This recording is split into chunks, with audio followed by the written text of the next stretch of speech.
Bonjour Internet et bienvenue sur Pandemonium TV, la chaîne dédiée aux jeux et aux figurines qui me plaisent. Je suis l'homme Joff et dans cette vidéo on va parler d'Epic Armageddon. Alors ça faisait quelques temps qu'on s'était pas vu et entendu, c'est ma faute, la motivation y était pas trop, voilà, c'est passé.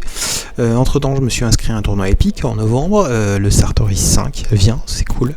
Donc on va essayer de faire un peu de Epic sur la chaîne d'ici là. Donc hier j'ai rencontré Wordell avec sa garde impériale, j'avais mes taux Star Wars imprimés par les copains Gadarn et Kezitem, que je remercie à nouveau pour tout le boulot qu'ils ont fait d'ailleurs sur les impressions et sur mes décors.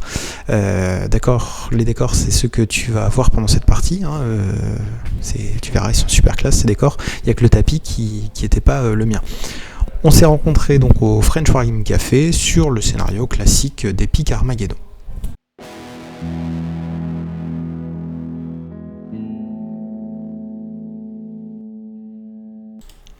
Alors en termes de jeu, sur les cartes que tu vois, les décors sur socle rectangulaire ou octogonal, ce sont des bâtiments. Ceux en ellipse, ce sont des forêts. Alors évidemment sur la carte, sur Battlescribe, j'ai pas les moyens pour l'instant de mettre mes petits bâtiments, parce que j'ai pas fait les photos, j'ai pas fait le boulot, ça prend beaucoup de temps de manipuler comme il faut cette application. Donc ça viendra plus tard, ce sera pour une prochaine fois, promis, mais là j'ai pas eu le temps. Donc voilà, un bâtiment, ils sont symbolisés, mais c'est pas les vrais bâtiments. Dans la liste impériale, on a un QG régimentaire avec un colonel C chimère, un BLM de Lehman Russ, une compagnie d'infanterie, chacune de ces trois formations dispose de sa propre hydre anti-aérienne. On a 2 batteries d'artillerie avec 3 pièces d'artillerie chacune, une de bombarde, une de manticore. On a 2 escadrons de sentinelles, un autre de cavaliers avec un commissaire à leur tête, un Shadow Sword avec un commissaire là aussi, une escadrille de chasseurs Thunderbolt et une autre de bombardiers maraudeurs. La bonne nouvelle, c'est que je connais déjà plein de trucs dans sa liste parce que j'ai les mêmes en égaré et damné. J'ai testé certaines options au tournoi de Sartoris en novembre, comme les cavaliers, comme les sentinelles, les bombardiers, enfin bref. Il peut faire un rideau défensif assez monstrueux, il a des options anti-aériennes terribles, une artillerie qui fait bien peur. J'espère juste qu'il va galérer à traverser la table pour venir chercher les objectifs. Pour ma part, je joue mes droïdes Star Wars, donc des taux. J'ai un cadre de 6 Hammerhead avec un Skyray en anti-aérien, 2 cadres de Crisis par 4 avec commandant et drone, donc un avec le général Grievous qui sera mon commandant suprême, c'est le général, et l'autre avec le comte Dooku, qui est juste le comte Dooku. J'ai un cadre de guerrier de feu à pied avec un Skyray qui sera en garnison, un autre cadre de guerrier de feu avec éthéré et des Devilfish pour les transporter. J'ai 6 Piranha et 6 Tétra en véhicule de reconnaissance. J'ai 6 droïdes casse qui sont les armures XV8 Stealth. Eux vont arriver en frappe en profondeur. J'ai 6 Géonosiens qui seront donc des frelons Vespid avec leur chef. Une escadrille de Barracuda qui sont des chasseurs et un bombardier Tiger Shark qui est un bombardier spécialisé avec un gros canon macro-arme. L'idée en fait c'est de tester plein d'options de la liste et appréhender un peu les règles spéciales de l'armée avant de faire d'autres parties avec des options plus punchy ou qui m'amusent un peu plus. Je vise à terme de jouer une liste très offensive avec de l'assaut aérien, mais en fait je veux tester le jeu de base des taux avant pour voir un peu comment ils se débrouillent. Pour le déploiement, alors j'espère que c'est clair sur les cartes, j'ai imposé un déploiement en coin, puisque j'ai une meilleure initiative que mon adversaire. Nos bases sont assez éloignées, on s'est foutu au bord, mais tout au bord sur le petit côté, et nos autres objectifs sont tous sur la ligne centrale à peu près, et plutôt côté droit pour moi.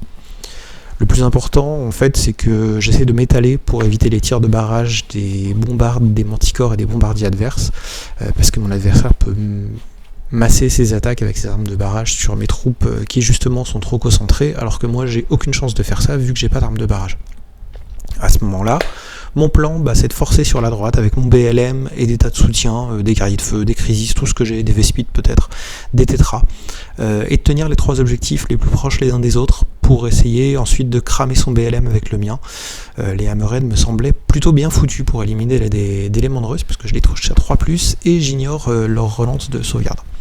J'ai qu'une seule équipe de guerriers de feu avec leur Skyray en garnison vers le centre dans une forêt. En face, les 3 hydres avec leurs compagnies respectives sont bien placées, elles bloquent mes attaques aériennes, elles me forcent à traverser le rideau des hydres pour faire la moindre attaque aérienne sur son bloc défensif, et pour le reste il n'a qu'une seule unité en garnison, en alerte sur mon flanc droit, pardon. Son BLM est à côté du Shadow Sword, et oui, alors c'est vrai, on voit pas les bombardes, le Shadow Sword sur les cartes, j'ai merdé, je sais pas où. J'ai pas envie de repasser 2 heures sur ces cartes, le logiciel est vraiment compliqué à utiliser, je trouve. Donc on fait comme s'ils étaient là, il y a un Shadow Sword qui se cache à côté de la compagnie blindée, et des bombardes qui se cachent sur le flanc à côté de l'objectif adverse.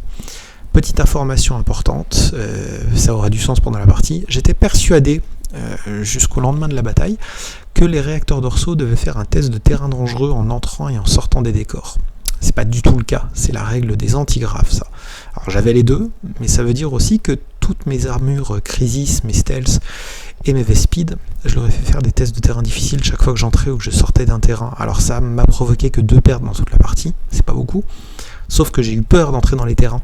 Et en fait, j'ai merdé à cause de ça, entre autres, mais pas que. Mais ouais, ça c'était particulièrement grave comme erreur.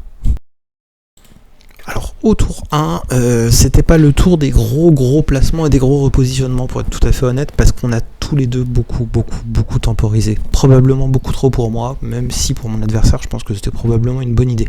J'ai avancé mes tétras, mes piranhas sur les troupes ennemies, mais je perds les 2 formations sur les tirs de riposte. Mes stealths sont arrivés en téléportation au début de tour, sur le flanc gauche, et tout de suite les manticores les ont pris pour cible, en ont éliminé 3 et ont mis les 3 autres en fuite. Les tétras sont donc allés faire sauter l'état d'alerte de la garnison adverse sur le flanc droit, sauf qu'ils sont morts à cause de l'état d'alerte, et j'ai juste retiré le pion d'état d'alerte. Ça fait un très gros sacrifice pour assez peu de résultats finalement, et j'ai pas pu utiliser les fameux désignateurs laser qu'utilisent d'habitude les tétras. Donc tant pis, parce que c'était ma meilleure source de désignateurs laser, je trouve. J'ai encore du mal avec ça. Les sentinelles et les cavaliers impériaux globalement pas bougé de leur côté, ils sont restés très en arrière. Seule la compagnie QG a avancé dans la Maison Blanche pour prendre position et se mettre dans le couvert défensif pour le coup. Les volants ont fait leur boulot, les bombardiers ont fait plutôt mal des 2 côtés, les chasseurs ont un peu plus galéré, surtout les miens, parce que j'ai même eu une perte sur un tir de riposte des aériens adverses. Le Shadow Sword impérial a raté son activation, il a quand même fait un tir, il a visé un drone d'attaque en plein milieu de la table et à découvert, et il a raté le tir. Bravo le Shadow Sword.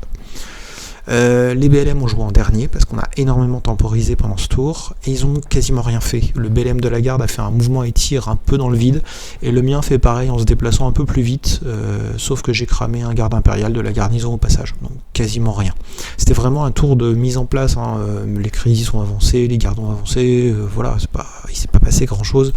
Rétrospectivement, c'était pas forcément une idée de génie, j'aurais probablement dû être un peu plus offensif, mais ça c'est un autre problème.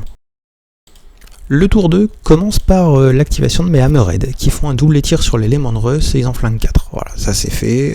Ils sont là pour ça, ils sont 6 chars impériaux avec une lance qui touche à 3+ sur les chars. Ça marche super bien. Les chars impériaux vont se regrouper par la suite pour ce tour, je crois, pour virer les pions impact. Les aériens sont pas venus, de toute façon, ils avaient pris trop de jetons impact et les seuls qui sont arrivés ont rien fait. C'était les chasseurs impériaux qui se sont juste mis en patrouille, je crois, et n'ont rien fait réellement. La garde a avancé un peu mollement avec les sentinelles et les cavaliers, mais c'est pas encore le défilé du 14 juillet, globalement ils sont restés sur leur position. Pour ma part évidemment j'avance un peu plus, ne serait-ce que parce que je suis obligé d'aller chercher les objectifs. Sans ça je sais que je vais me prendre toute l'artillerie impériale sur la tronche pendant 2 tours, donc je peux pas me le permettre. Les tirs adverses ont éliminé les piranhas sur ma gauche et mon groupe de Crisis qui accueille mon général sur la droite a été liquéfié, littéralement.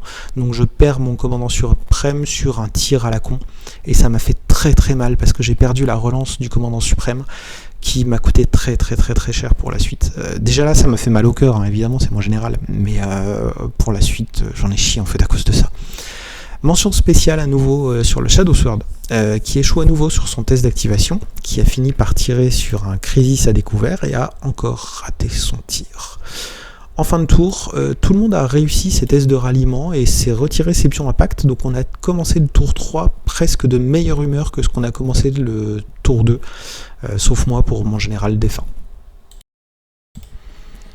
Alors, au tour 3, je prends l'initiative pour lancer un assaut. C'est le truc un peu fumé, attention. Je fais d'abord une attaque complètement pourrie avec un stealth tout seul sur la garnison pour lui mettre un pion impact, parce que je voulais que l'adversaire ait des pions impact avant de commencer un assaut, ce qui me semble être le bon truc à faire. Puis je lance une fusillade avec mes guerriers de feu en réussissant à faire une activation suivante. Ça s'est bien passé puisque j'ai réussi mon jet d'activation.